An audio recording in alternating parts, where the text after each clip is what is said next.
Palavra da Verdade, com Hernandes Dias Lopes. Irmãos amados, então eu convido você para abrir sua Bíblia comigo, na Carta aos Hebreus.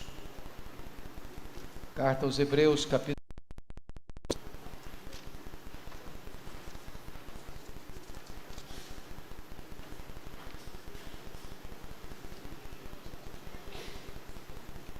Carta aos Hebreus, capítulo 12. Eu vou pedir ao meu querido colega Daniel para fazer essa leitura para nós. Hebreus 12, de 1 a 29. Fique aqui, Daniel, no púlpito para você fazer essa leitura, por favor. Okay. Alô. Hebreus 12, de 1 a 29. Diz assim a palavra do Senhor: portanto também nós, visto que temos a rodear-nos tão grande nuvem de testemunhas, desembaraçando-nos de todo o peso e do pecado que tenazmente nos assedia, corramos com perseverança a carreira que nos está proposta, olhando firmemente para o autor e consumador da fé, Jesus, o qual em troca da alegria que lhe estava proposta, suportou a cruz, não fazendo caso da ignomínia, e está sentado à destra do trono de Deus. Considerai, pois, atentamente aquele que suportou tamanha oposição dos pecadores contra si mesmo, para que não vos fatigueis, desmaiando em vossa alma. Ora, na vossa luta contra o pecado ainda não tendes resistido até o sangue, e estáis esquecidos da exortação que, como a filhos, discorre convosco. Filho meu, não menosprezes a correção que vem do Senhor, nem desmaies quando por ele és reprovado, porque o Senhor corrige a quem ama e açoita a todo filho a quem recebe. É para a disciplina que perseverais. Deus vos trata como filhos. Pois que filho há que o pai não corrige?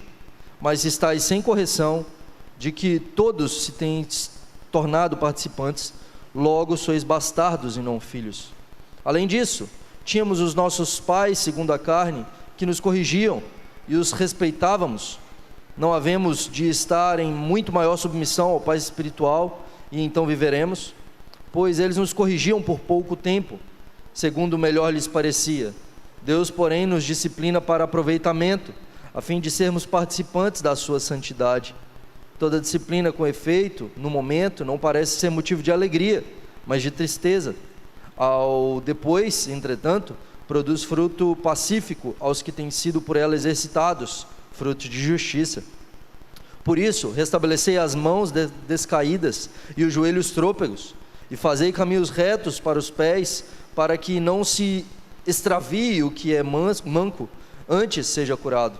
Segui a paz com todos e a santificação, sem a qual ninguém verá o Senhor, atentando diligentemente, porque ninguém seja faltoso, separando-se da graça de Deus, alguma raiz de amargura que brotando vos perturbe, e por meio dela muitos sejam contaminados.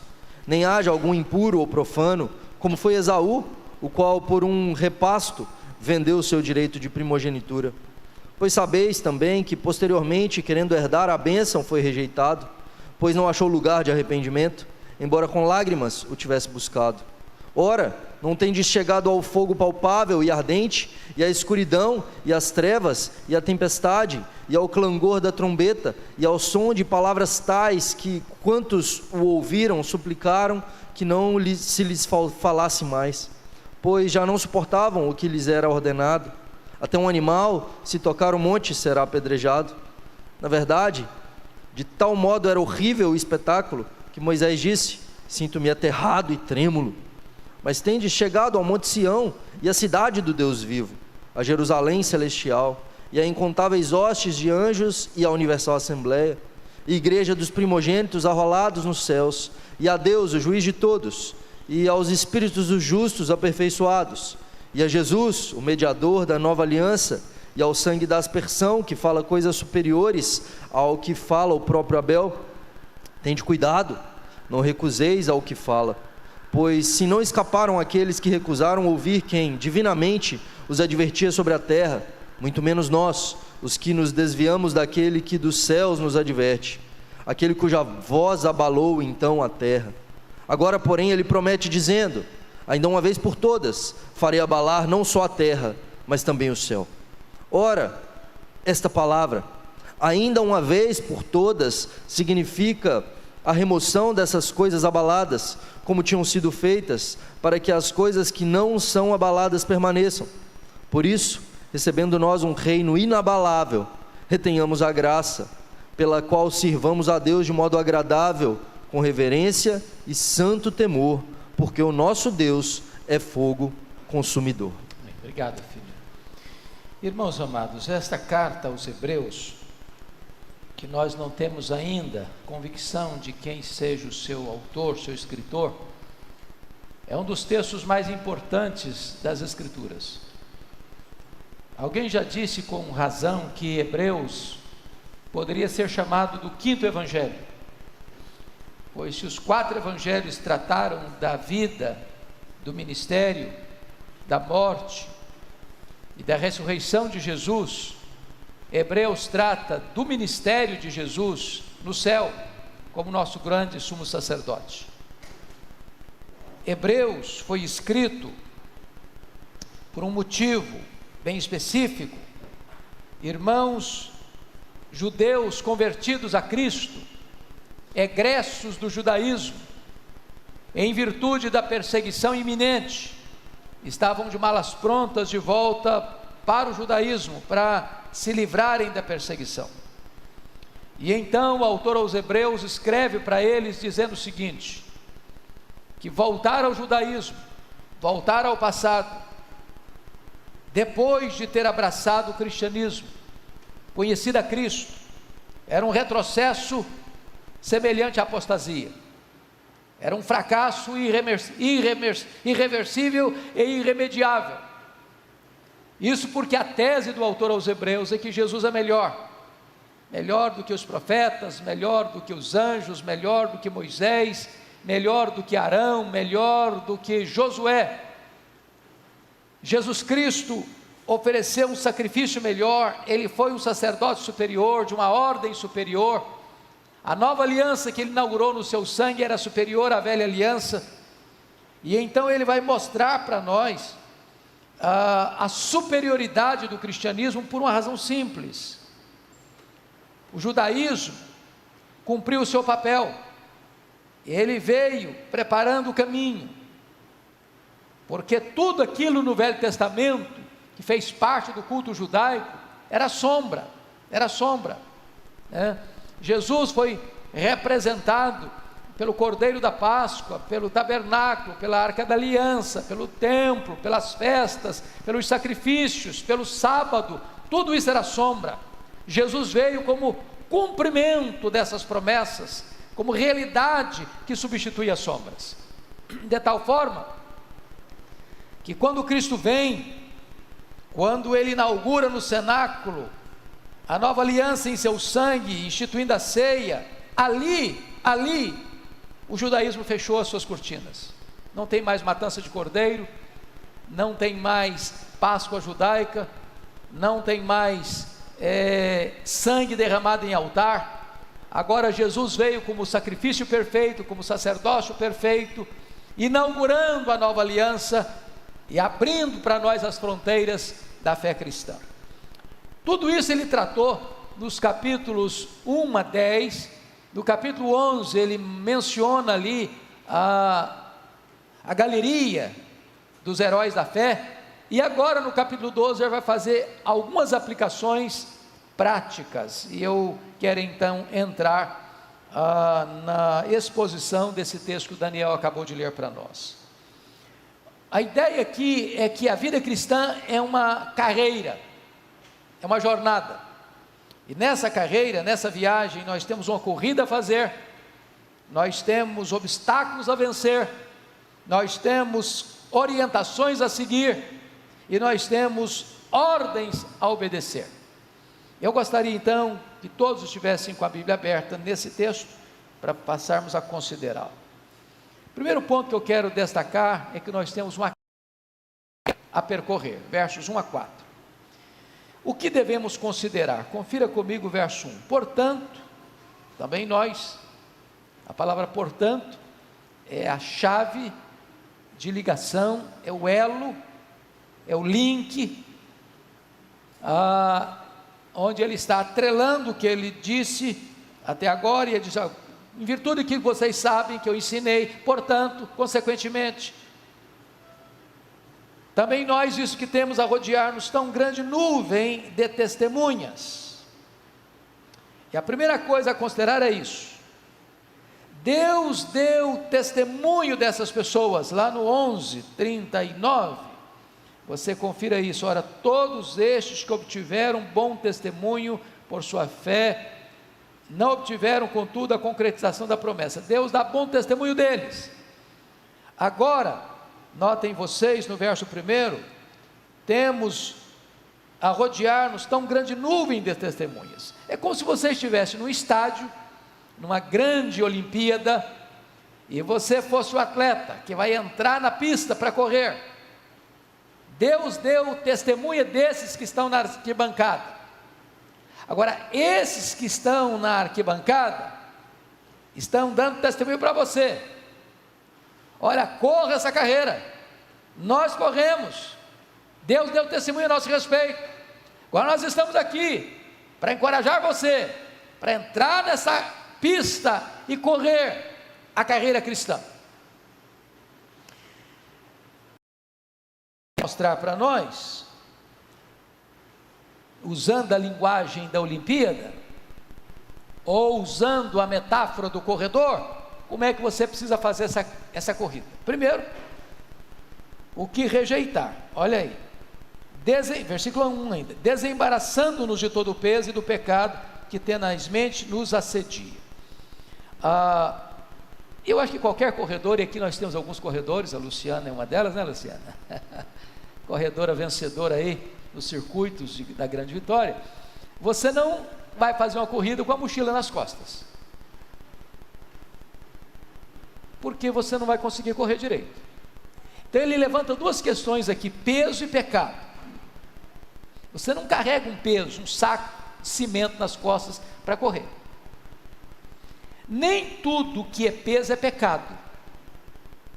Você tem dois problemas: você vai ter que se desvencilhar, jogar fora, despojar-se do peso. Então peso é tudo aquilo que atrapalha a corrida. Por exemplo, você vai correr, você não vai correr um homem de paletó e gravata, né? Só filme americano que bota o camarada lá fazendo, acontecendo, paletó e gravata, porque é um estorvo. Você não vai correr com a beca do coral, porque você vai tropeçar e vai cair. Então, se você vai correr, você tem que ter roupa própria. Você vai se desvencilhar de qualquer coisa que seja impedimento. Pode ser uma coisa boa em si, né? Mas atrapalha a corrida. Você vai deixando para trás aquilo que não é importante, que é secundário, que não tem tanto valor, que não é prioridade na sua vida, mas é peso na corrida. E você vai largar para trás o pecado que tenazmente lhe assedia. A Bíblia usa muito essa figura do despojar. Despojai-vos da ira, despojai-vos da amargura, despojai-vos disso, despojai-vos daquilo. Ou seja, o pecado é uma roupa suja, imprópria para essa corrida, e você vai deixar para trás. É carga pesada, pecado é carga pesada. Aliás, gente, notinha de rodapé: nós vivemos uma geração estressada, ansiosa, às vezes até depressiva e triste às vezes. O que cansa o crente não é trabalho, viu? O que cansa o crente é pecado. Trabalho te dá ânimo, te dá vigor, te dá alegria, te dá prazer, te dá entusiasmo. O que cansa a gente é o pecado. O pecado deixa você triste, você meio chué, deixa você assim desanimado, você fica com vergonha de Deus, você não consegue orar, você não consegue cantar, você tem um peso. O autor dos Hebreus diz: deixa isso para lá, tire isso aí de você. Você vai entrar na pista agora, você vai correr, entre livre, para você correr. Como é que você corre? Como devemos correr? Olha aí o verso 1 ainda: corramos com perseverança a carreira que está proposta. Porque às vezes você está cansado, falando: eu vou parar. Você já correu assim maratona, que você diz assim: olha, eu só vou dar mais 10 passadas e vou parar, eu vou parar. Já viu aquelas maratonas onde a pessoa chega toda troncha, toda torta, mas chega? Tem hora que você tem que voltar a parar. Tem hora que você fica, meu Deus, mas tá tão complicado, tá tão difícil, eu vou parar, vou dar uma desanimada. Tem hora que você pensa que só você está correndo, igual Elias, só eu fiquei, Senhor. Então, o texto está dizendo o seguinte: corra com perseverança, e a palavra perseverança aqui é a palavra paciência triunfadora. Vai um pouquinho mais, corra um pouquinho mais, avança um pouquinho mais, desanima não, é isso que ele está dizendo para você. Bom, segunda coisa importante, para quem você deve olhar? Todo corredor profissional, ele tem um treinador, não tem? Tem um treinador, faça isso, faça aquilo, não faça aquilo outro. Então, você vai correr, olha aí o versículo 2, olhando firmemente para o autor e consumador da fé. Jesus é o seu treinador, é para ele que você vai olhar, são as ordens dele que você vai obedecer, é o que ele ensinou você a fazer que você vai praticar. Então corra olhando para o técnico, para o autor e consumador da sua fé. Essa é a ideia do verso 2, a carreira que lhe está proposta. Agora, por que você deve olhar para ele firmemente? Porque está escrito aí, a carreira que lhe estava proposta, suportou a cruz, não fazendo caso da ignomínia, está sentado à destra de Deus. Quando você ficar meio desanimado, meio para baixo, meio cansado, meio fatigado, meio desesperado, olha para ele, olha o tamanho de oposição que ele suportou, olha o fato dele olhar para a cruz, e pela alegria que estava proposta para ele, que era salvar você e a mim, ele caminhou para a cruz como um rei caminha para a coroação. Ele não levou em conta a ignomínia da cruz, ele vai deliberadamente para a cruz, voluntariamente para a cruz, e ele sabia de toda a trama, ele sabia de toda a orquestração contra ele, do sinédrio, das autoridades romanas, ele sabia de tudo aquilo que ele iria de passar, ser preso, ser cuspido, ser esbordoado, ser pregado, ser humilhado, vilipendiado. Mais do que isso, ele sabia o quanto custaria para ele se fazer pecado, maldição, ele que era o bendito Filho de Deus, e ele abraça tudo isso, não levando em conta a vergonha da cruz. Então, quando você ficar desanimado, olha para ele, veja o que ele sofreu por você, o que ele suportou para você, e continue correndo, você não pode parar no meio da pista. Bom, até que ponto devemos ir? Olha o verso 4 comigo. Ora, na vossa luta contra o pecado, ainda não tendes resistido até ao sangue. Veja você que agora ele mudou a metáfora, ele saiu da pista, saiu da maratona para o pugilismo. O lutador do ringue é aquele camarada que luta e o sangue está vazando e ele está lutando, mas a ideia aqui era muito mais do que do pugilismo. A ideia aqui é a do gladiador, é do camarada que luta e luta até a morte. Então, a luta aqui, prestem atenção no verso 4, na vossa luta contra aqui mesmo? Contra o pecado. Porque a gente luta contra o pecado assim, luta meio manso, né? Meio devagar, meio fraco. Você resiste até certo ponto, quando a tentação não é tão grande. E o autor aos Hebreus está dizendo, você nessa luta contra o pecado tem que lutar até o sangue. É melhor morrer do que pecar. Isso é forte demais para nós.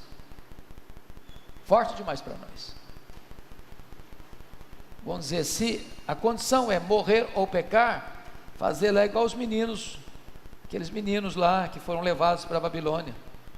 Quando o rei falou, olha, ou você adora a imagem que eu levantei, ou a fornalha ardente é o seu destino, é pegar ou largar, ou morre ou obedece. o que o rei está mandando. Ou obedece ou morre. E eles disseram para o rei: olha, rei, se Deus quiser nos livrar, Ele tem poder para nos livrar. Agora, se Deus não quiser nos livrar, nós vamos continuar firmes. Vamos para a fornalha. Em outras palavras, nós servimos a Deus, não é por aquilo que Deus nos dá, é por quem Ele é.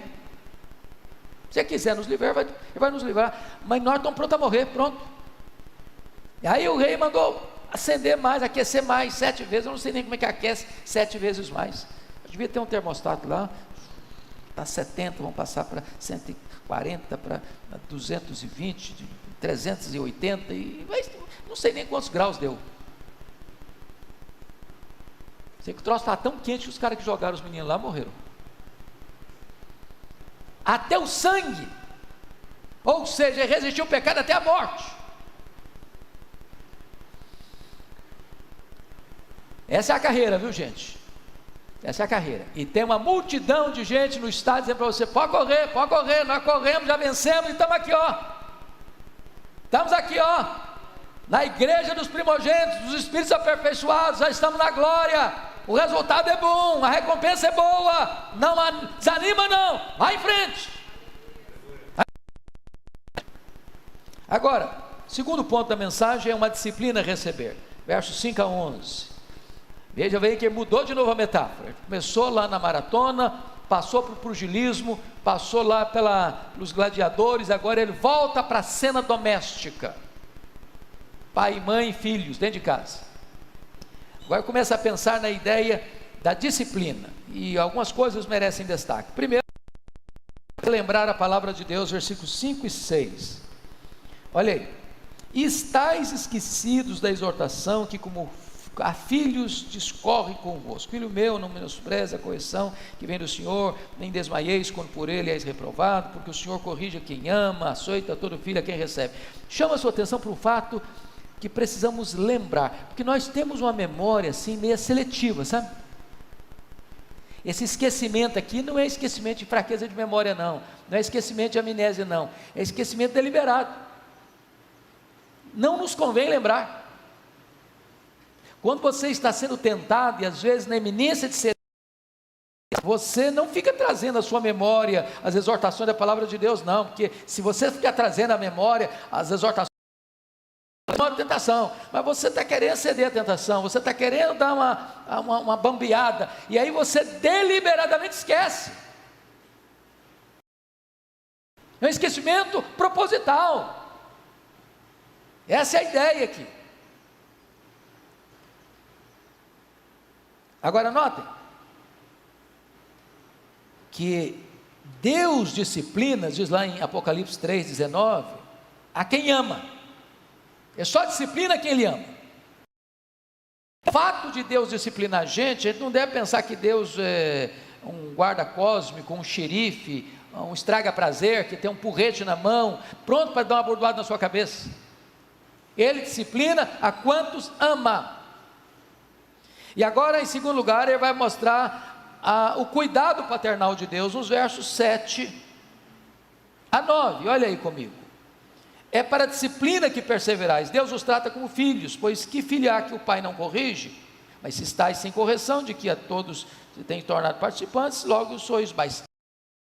Vamos parar um pouquinho para pensar. Deixa eu fazer uma perguntinha. Quem é pai e mãe aqui? Levanta a mão. Pai e mãe, levanta a mão. Ok. Então, quem quer ser pai aqui? Levanta a mão. Quem quer ser mãe? Levanta a mão. Ok. E você educa os seus filhos 20 anos antes deles nascerem.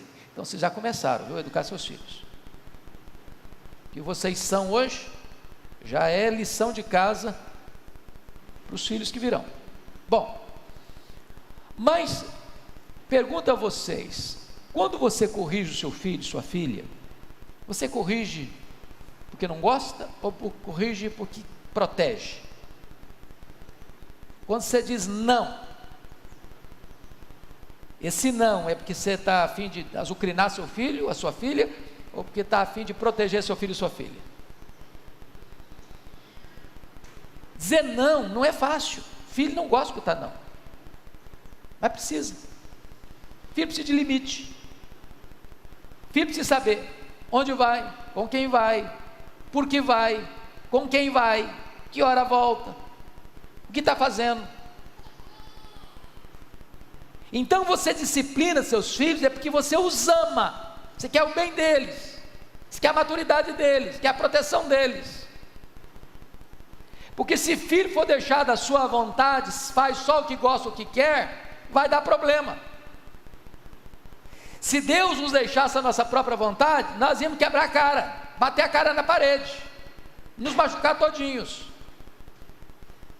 Então o texto está dizendo o seguinte: sabe por que Deus disciplina você? Porque você é filho. Porque, mudar a figura agora, você está andando na rua aí um menino, você escuta o menino falar um palavrão para o pai e para a mãe, sangue ferve das vezes, ferve não, mas você não disciplina aquele menino não. Por que você não disciplina?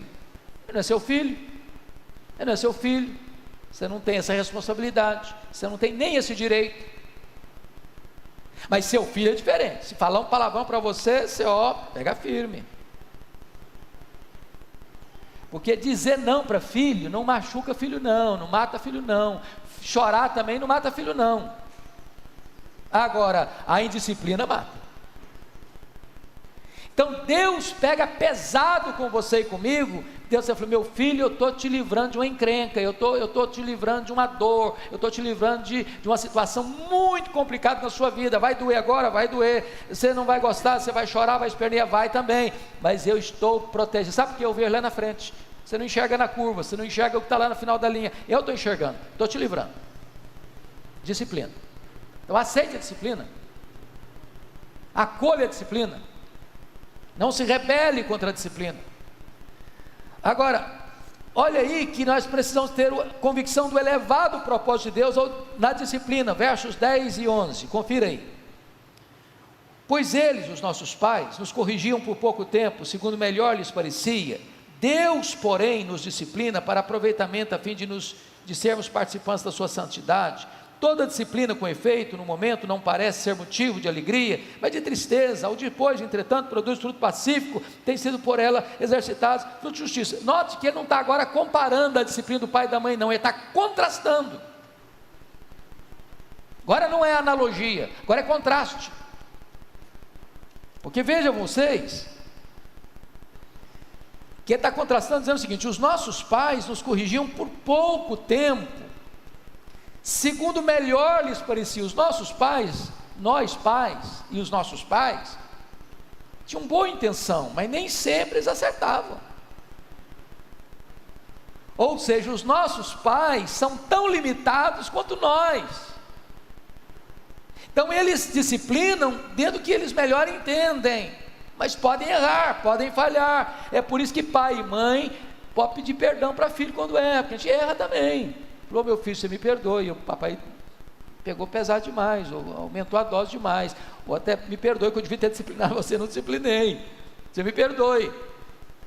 Agora, o nosso Pai celestial, por isso que tem a palavrinha aí, porém é contraste, é conjunção adversativa, porém nos disciplina para aproveitamento. Deus nunca erra na disciplina dele. Deus nunca fica em falta ou excede na disciplina dele. E ele nos disciplina para quê? Para aproveitamento e para sermos participantes de quê? Da sua santidade. Agora, o que é curioso no verso 11, que você e eu como crentes, quando estamos sendo disciplinados, a gente não fica feliz, não. Fala: louvado seja Deus, Deus está me disciplinando, que coisa linda, gostosa, eu estou tão feliz. Não, está escrito aqui, toda disciplina com efeito, no momento, não parece ser motivo de quê? De alegria. Nenhum filho apanha sorrindo. Todo filho que apanha chorando. E na vida cristã é do mesmo jeito. É motivo de tristeza. Na hora você não está entendendo, na hora está doendo. Mas qual o propósito? Aproveitamento para você ser participante da santidade dele. E o fruto disso é pacífico, e isso vai trazer fruto de justiça. Então Deus não erra na disciplina. Vamos lá, vamos à frente. Vamos à frente. Vamos agora ao terceiro ponto da mensagem, uma atitude a assumir, versos 12 a 17. Primeira coisa, devemos vencer o desânimo, versos 12 e 13. 12 e o 13, vamos juntos? Por isso, restabelecer as mãos e os joelhos trôpegos, e fazei caminhos retos para os pés, para que não se extravie o que é manco, antes seja curado. Então, gente, você já chegou um dia na sua vida espiritual que você está meio desanimado? Você conhece aquele caso da mãe acordar o filho para ir para a igreja?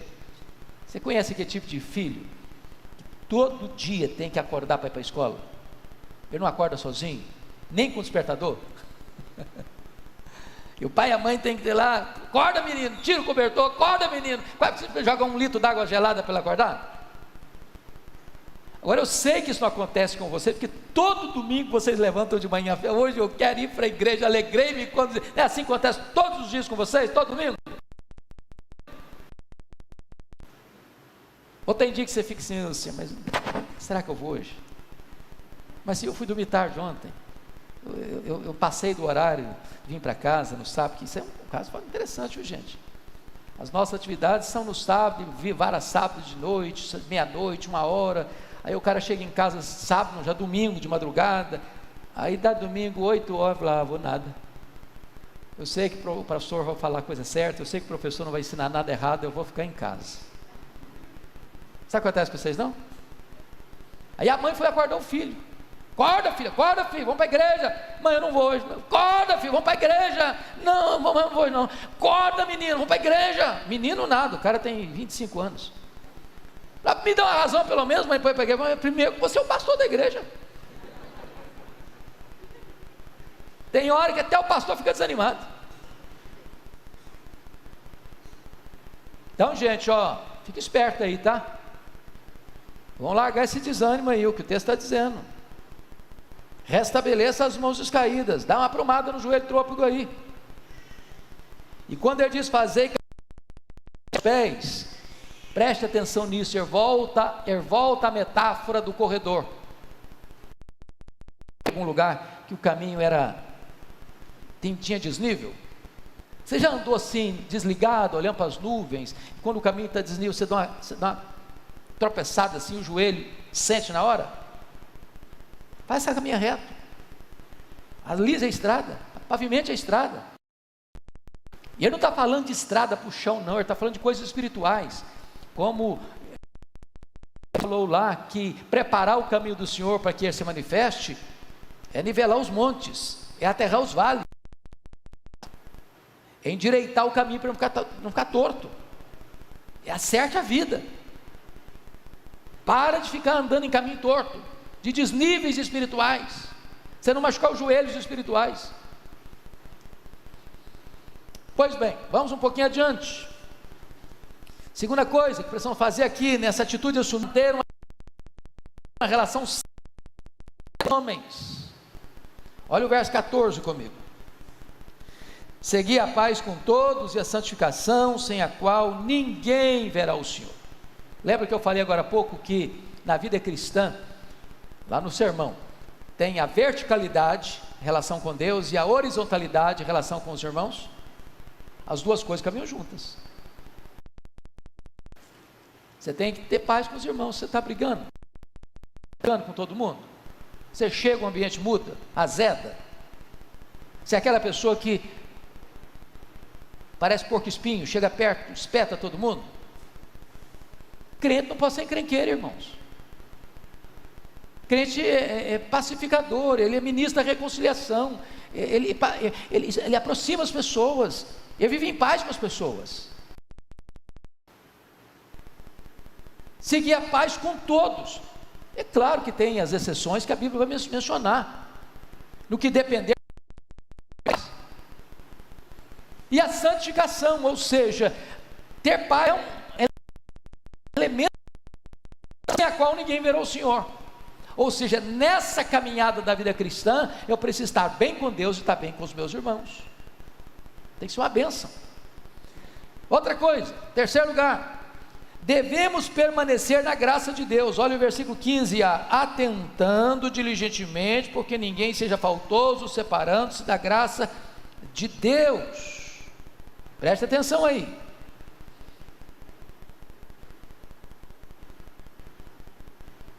Atentando de que maneira? Qual a palavra que aparece aí? Diligente.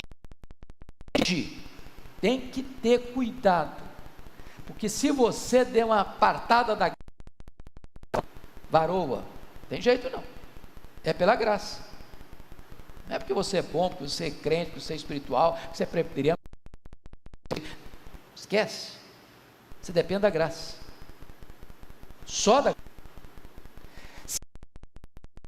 Se nós não atentarmos, a gente dá uma tropeçada na caminhada. Outra coisa, quarto lugar, devemos nos prevenir contra a raiz de amargura. Olha o verso 15b: nem haja alguma raiz de amargura que brotando vos perturbe, por meio dela muitos sejam contaminados. Vamos entender isso aqui, a palavra amargura, alguém já disse que na língua grega ela foi usada e ilustrada como cheiro de ovo podre. Se estourar um ovo e ele tiver passado podre, o ambiente fica insuportável. Uma pessoa amargurada, ela tem dois aspectos. Primeiro, ela fica perturbada, ela não está bem com ela mesma. Uma pessoa de mal com ela mesma, ela está de mal com o mundo, está de mal com todo mundo, está de mal com Deus, está de mal com o espelho, ela está perturbada. Mas ela não só está perturbada não, ela contamina, está escrito aí. Onde ela chega, o ambiente muda. Ela é negativa, ela é pessimista, ela é crítica, está tudo errado, nada dá certo, está todo mundo andando errado, e é uma confusão. E aí o autor aos Hebreus diz: cuidado, que essa amargura não crie raiz na sua vida, você não fica uma pessoa chata. Você conhece pessoa chata? A pessoa chata, todo mundo corta a volta. Ela passou aqui, você passa lá, você tem medo de encostar. Se encostar dá problema, se encostar ela azeda a sua vida, ela estraga o seu dia. Então o autor está dizendo assim: cuidado para que essa raiz de amargura não entre em você, não enraize em você, não azede você, e você não azede quem está perto de você. Mas tem mais. Quinto lugar, devemos valorizar os privilégios espirituais. Olha aí o versículo 16 e 17. Nem haja algum impuro ou profano, como foi Esaú, o qual por um repasto vendeu o seu direito de primogenitura, pois sabeis também que posteriormente, querendo herdar a bênção, foi rejeitado, pois não achou lugar de arrependimento, embora com lágrimas o tivesse buscado. Vocês todos conhecem a história do Esaú. Ele era o primogênito, embora Deus, na sua soberania, já tinha escolhido caçula, o Jacó, desde o ventre. Mas o Esaú foi chamado de um homem profano, usava as coisas espirituais, a ponto de vender o seu direito de primogenitura por um prato de comida, de lentilhas. Era um homem governado por instintos, por paixões, e não pela palavra de Deus. E aqui, irmãos, para nós, qual é o valor que nós damos às coisas espirituais? Que de Deus na nossa vida? Até que ponto nós trocamos privilégios espirituais por um prazer imediato, para satisfazer uma necessidade imediata? Essa é a ideia aqui. Essa é a ideia aqui. Privilégios, os privilégios espirituais. Mas vamos agora ao penúltimo ponto, que é um contraste a compreender, versos 18 a 24. Aqui é o último argumento do autor aos Hebreus, para mostrar a superioridade do cristianismo em relação ao judaísmo. E ele usa duas figuras, a figura do Sinai e a figura de Sião. São dois montes. O Sinai é o monte do deserto. O Sinai é o monte onde a lei foi recebida. E o Sinai que é um maciço rochoso, uma cordilheira de maciço rochoso, perto do Sinai. Aquela montanha fumegou, aquela montanha tremeu, aquela montanha foi abalada.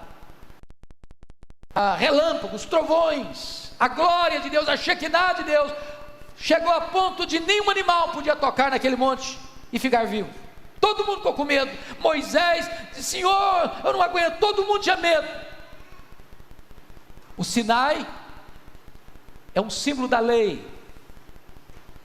A lei é santa, a lei é pura, a lei é espiritual, mas a lei lida com alguém complicado, chamado você e eu, pecadores.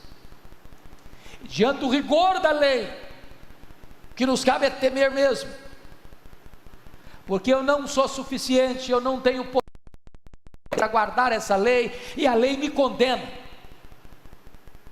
Me condena. Então ele usa a figura do Sinai, que traz desespero, que traz espectro de morte. E agora ele vai comparar o evangelho, o cristianismo, a fé cristã, como Sião. E quando você... é muito comum aparecer Sião como símbolo do local onde estava a Arca da Aliança, como símbolo do local onde construíram o templo, como símbolo da presença, como símbolo da graça favorável de Deus a nós, como símbolo daquilo que representa a glória de Deus, a presença de Deus, como fruto daquilo que Cristo fez por nós.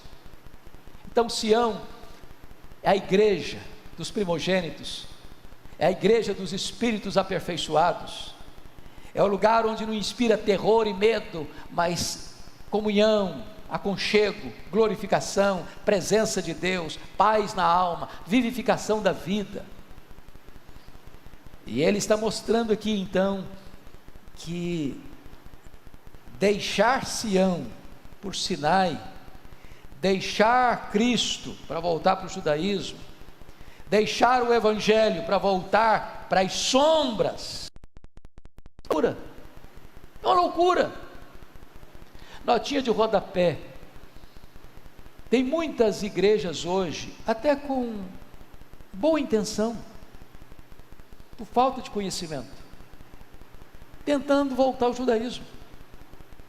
Os irmãos sabem que eu tenho, com a graça de Deus, levado várias caravanas a Israel, e é muito curioso, irmãos, que se a pessoa não for bem instruída, a viagem a Israel pode piorar a sua vida espiritual,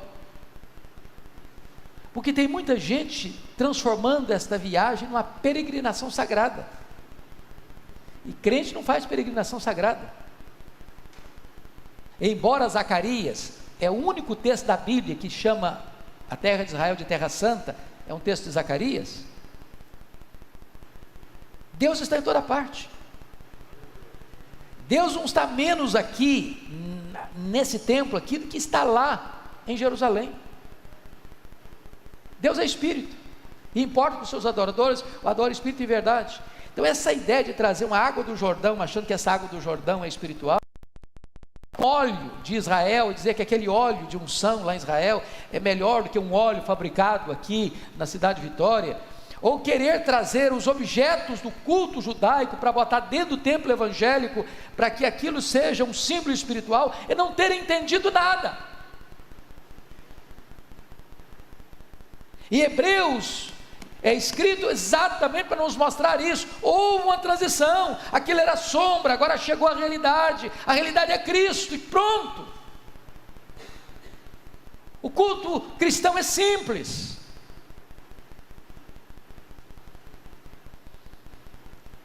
Aqui ele está fazendo para nós exatamente o contraste do que foi Sinai e do que é Sião, do que foi a lei, do que é o evangelho. Bom, fechando, em último lugar, mas me permita só uma coisinha, eu não posso ainda, me perdoe voltar aqui um pouquinho, porque versículo 25 a 29, tem uma lição aqui que eu não posso pular. No versículo 25 a 29, ele vai falar do olhar para frente e aguardar o reino inabalável. Veja vocês, quando ele diz: tende cuidado, não recuseis ao que fala, pois se não escaparam aqueles que recusaram ouvir quem divinamente os advertia sobre a terra, muito menos nós, os que nos desviamos daquele que dos céus nos adverte. Para um pouquinho aqui. Sabe o que aconteceu com aquele povo que saiu do Egito? Moisés, a mão forte e poderosa de Deus, tirou do Egito. Tinham 600 mil homens, fora mulheres, fora crianças. Os estudiosos dizem que no mínimo 2 milhões de pessoas. Quantos anos eles peregrinaram no deserto? 40 anos. Sabe quantos morreram desses 2 milhões? 1.998.000 pessoas. Todos morreram, exceto 2 pessoas, Josué e Caleb. Todos. Aquele deserto transformou-se num dos maiores cemitérios do mundo. E por que morreram? Porque não ouviram aquele que os advertia. E aí o autor dos Hebreus está dizendo o seguinte: não escutar lá no regime da lei levou aquelas pessoas todas a morrerem no deserto. Muito mais nós deveríamos ouvir aquele que do céu nos adverte. Em outras palavras, o fato de você ser salvo pela graça, o fato de você estar hoje no Evangelho, não significa que agora pode levar na galega, não, empurrando com a barriga, não. É preciso escutar as advertências. Aquele, versículo 26, aquele cuja voz abalou então a terra, agora porém ele promete, dizendo: ainda uma vez por todas farei abalar não só a terra. Quando ele abalou a terra? Lá no Sinai, abalou, tremeu, fumegou. Mas agora ele está prometendo mais. Mais uma vez por todas farei abalar não só a terra, mas também o céu. Ora, esta palavra, ainda uma vez por todas, significa a remoção dessas coisas abaladas da terra, como tinham sido feitas, para que as coisas que não são abaladas permaneçam. Por isso, recebendo nós um reino inabalável, retenhamos a graça, pela qual servimos a Deus de modo agradável, com reverência e santo temor. Como assim? O texto está dizendo que Deus vai abalar não só a terra, mas vai abalar também o céu. Para entender isso, você tem que ler segunda carta de Pedro, capítulo 3. Abra rapidinho lá, logo em seguida aí. Segunda carta de Pedro 3. Que negócio é esse de Deus abalar a terra e abalar o céu também? Então veja comigo. Segunda de Pedro 3, versículo 7. Queria que a igreja toda lesse comigo. Vamos juntos?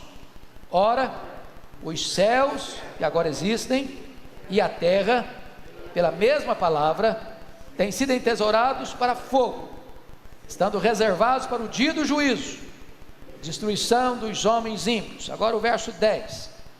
Virá, entretanto, como ladrão, o dia do Senhor, no qual os céus passarão com estrepitoso estrondo, e os elementos se desfarão abrasados. Também a terra e as obras que nela existem serão atingidas. Agora o verso 12, por favor, vamos juntos. Esperando e apressando a vinda do dia de Deus, por causa do qual os céus incendiados serão desfeitos, e os elementos abrasados se derreterão. Ele está dizendo que agora não vai ser só o Sinai que vai balançar, não, que vai tremer, não, que vai fumegar, não. Agora a terra inteira, as obras que nela existem, os prédios, os monumentos, os edifícios, os palácios, tudo que o homem pôs a mão para construir vai ser abalado. E mais, os céus vão ser abalados, incendiados, se derreterão. E nós aguardamos o quê? Um reino inabalável.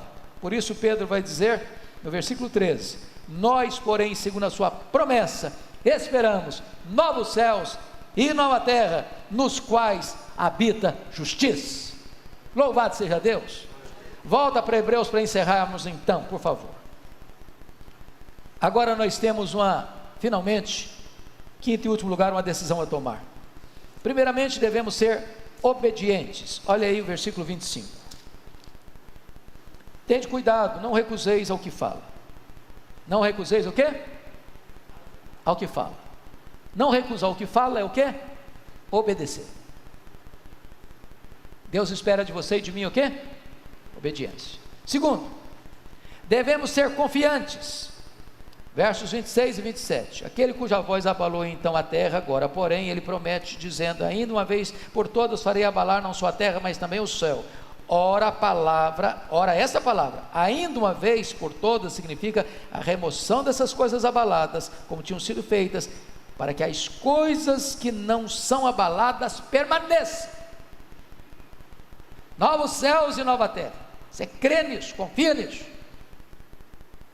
Terceiro e último lugar, devemos ser reverentes, versos 28 e 29. Agora eu peço que você fique em pé, por favor, e vamos ler versos 28 e 29, numa voz bem clara, bem clara. Nós devemos ser o quê? Reverentes. Por isso, olha a consequência, por isso, vamos juntos?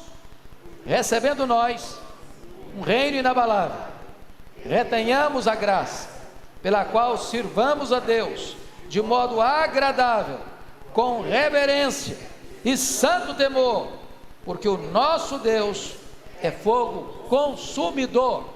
Amém?